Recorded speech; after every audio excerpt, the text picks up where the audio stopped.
ଦେଖନ୍ତୁ ସାଙ୍ଗମାନେ, ଆମେ ଆଜି ବିରି ଚାଉଳ ଚକୁଳି ବନେଇବା, ତା ସାଙ୍ଗରେ ମଟର ଆଳୁ ତରକାରୀ। ମୁଁ ଏବେ ଭଲ ଭାବେ ବିରି ଚାଉଳକୁ ଧୋଇ ନେଇଯାଇଛି। ଚାଲନ୍ତୁ ପେଷେଇ ଦବା।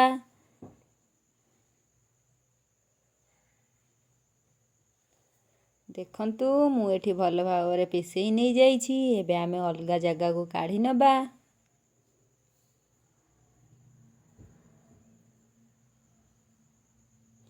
ଏଥିରେ ଆମେ ସ୍ୱାଦ ଅନୁସାରେ ଲୁଣ ପକାଇବା। ପକାଇକି ଭଲସେ ତାକୁ ଗୋଳେଇ ଦେବା। ଏବେ ଚାଲନ୍ତୁ ଆମେ ପ୍ରେସରରେ ମଟର ଆଳୁ ସିଝାଇବା।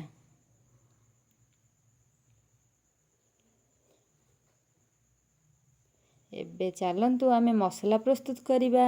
ମୁଁ ଏଠି ଭୃସଙ୍ଗ ପତ୍ର ନେଇଛି, ଆଉ ଟମାଟର, ଅଦା ସବୁ ପେଷ୍ଟ, ରସୁଣ ସବୁ ପେଷ୍ଟ ନେଇଛି, ମେଥି ପତ୍ର ନେଇଛି, ଆଉ ତେଜପତ୍ର, ଡାଲଚିନି। ଏଠି ଚିକେନ ମସଲାକୁ ତାକୁ ପାଣି କରିଦେଇକି ରଖିବା।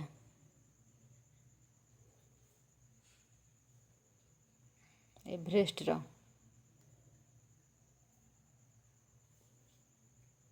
ଜିରା ପାଉଡର।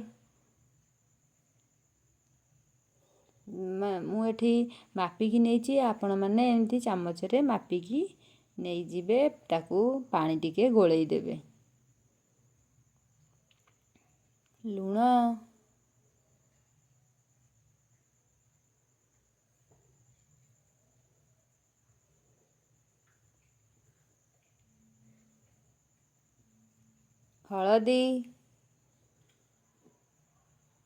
ହଳଦୀ ଏଠି ମୁଁ 2 ଚାମଚ ପକେଇଛି।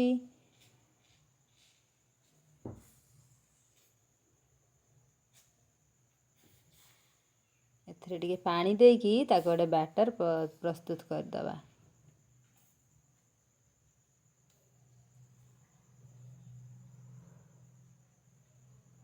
ଭଲସେ ତାକୁ ଫେଣ୍ଟି ଦେବେ, ଦେଖିବେ ଯେମିତି ବିଣ୍ଡା ନ ରୁହେ।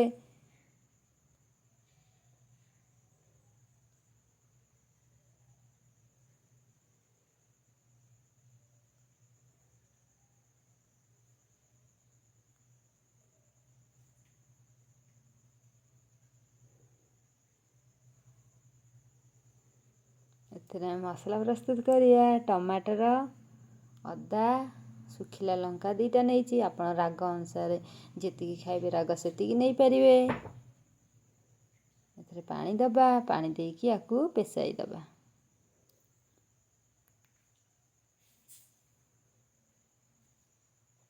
ଦେଖନ୍ତୁ ମସଲା ପ୍ରସ୍ତୁତ ହୋଇଯାଇଛି। ଏବେ ଚାଲନ୍ତୁ ମସଲା କଷିବା। କଡ଼େଇ ଏବେ ଆମର ତାତିଗଲାଣି। ଟିକେ ଭଲସେ ତାତି ଯିବାକୁ ଛାଡ଼ିବେ। ଏବେ ଭଲସେ ତାତି ଯାଇଛି। ଏବେ ଏଥିରେ ଆମେ ତେଲ ପକାଇବା। ତେଲ ତାତିବ ଯେମିତି ଟିକେ ଛାଡ଼ିଦେବେ। ତେଲ ଫେଣ ଅଂଶଟା ମରିଗଲେ ଭଲ ଟେଷ୍ଟ ଲାଗିବ, ନହେଲେ କଞ୍ଚା ତେଲିଆ ଲାଗେ।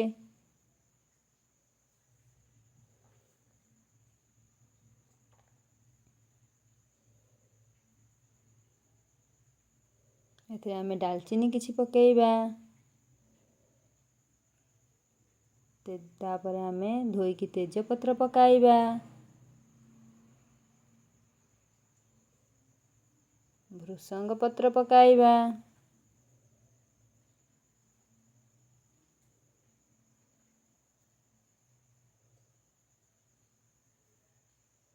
ତାକୁ ଭଲସେ ଘାଣ୍ଟି ଦେବା। ଟିକେ ଭଲସେ ଭାଜି ହେଇଯିବ।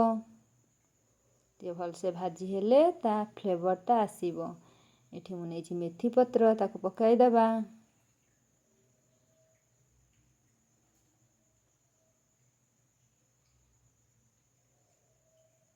ଏବେ ମସଲା ପକାଇବା।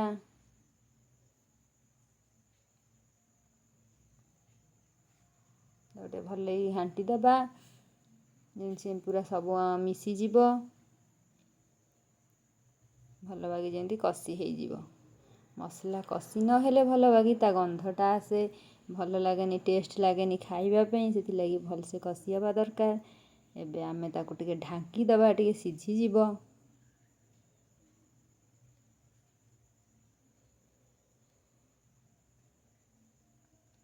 ଦେଖନ୍ତୁ ଏବେ ମସଲା ଟିକେ ହେଇ ଆସିଲାଣି। ଆଉ ଟିକେ ତାକୁ ଖେଳେଇ ଦେବା ଭଲସେ। ଏଥିରେ ଆମେ ଯେଉଁ ବ୍ୟାଟର ପ୍ରସ୍ତୁତ କରିକି ରଖିଥିଲେ ଏବେ ଢାଳିବା। ତାକୁ ଭଲସେ ଘୋଳେଇ ଦେବା, ଟିକେ ଘାଣ୍ଟି ଦେବା ଟିକେ ଭଲସେ।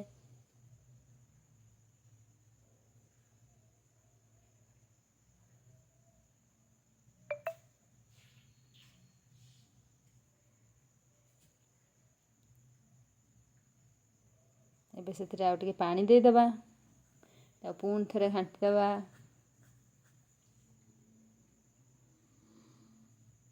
5 ମିନିଟ୍ ତାକୁ ଛାଡ଼ିଦେବା, ସେ ଟିକେ ଭଲସେ ହେଇଯିବ। ତାକୁ ଘୋଡ଼େଇ ଦେବା।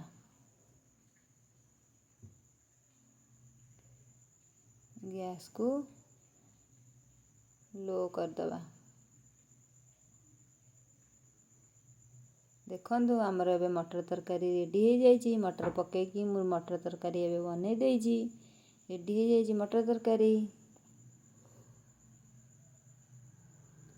ଏବେ ଆମେ ଆକୁ ଢାଙ୍କି ଦେବା।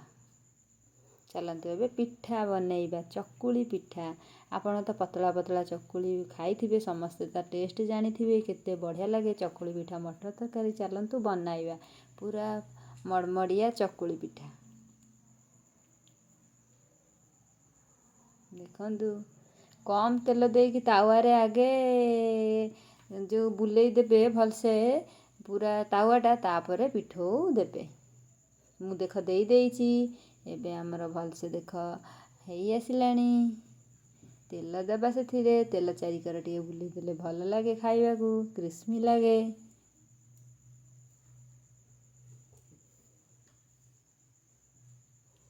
ଦେଖନ୍ତୁ କେଡ଼େ ସୁନ୍ଦର ଦେଖାଯାଉଛି।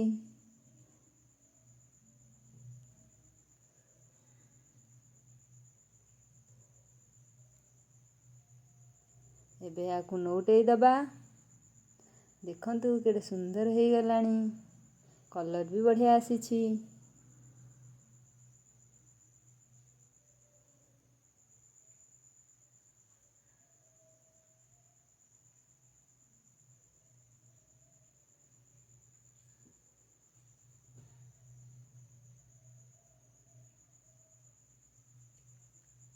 ଏବେ ଆମେ ପ୍ଲେଟ୍କୁ କାଢ଼ିବା। ପୁରା ହେଇ ଆସିଲାଣି। ଦେଖନ୍ତୁ ସାଙ୍ଗମାନେ, ପୁରା ଗରମ ଗରମ ପିଠା ତରକାରୀ ଖାଇବାକୁ ବଢ଼ିଆ ଲାଗିବ। ଯଦି ମୋର ଏଇ ରେସିପି ଆପଣମାନଙ୍କୁ ଭଲ ଲାଗିଲା, ପ୍ଲିଜ୍ ଆପଣମାନେ ମୋ ଚ୍ୟାନେଲକୁ ଲାଇକ୍ ସବସ୍କ୍ରାଇବ୍ କରିବେ। ଧନ୍ୟବାଦ। ରହୁଛି। ନମସ୍କାର।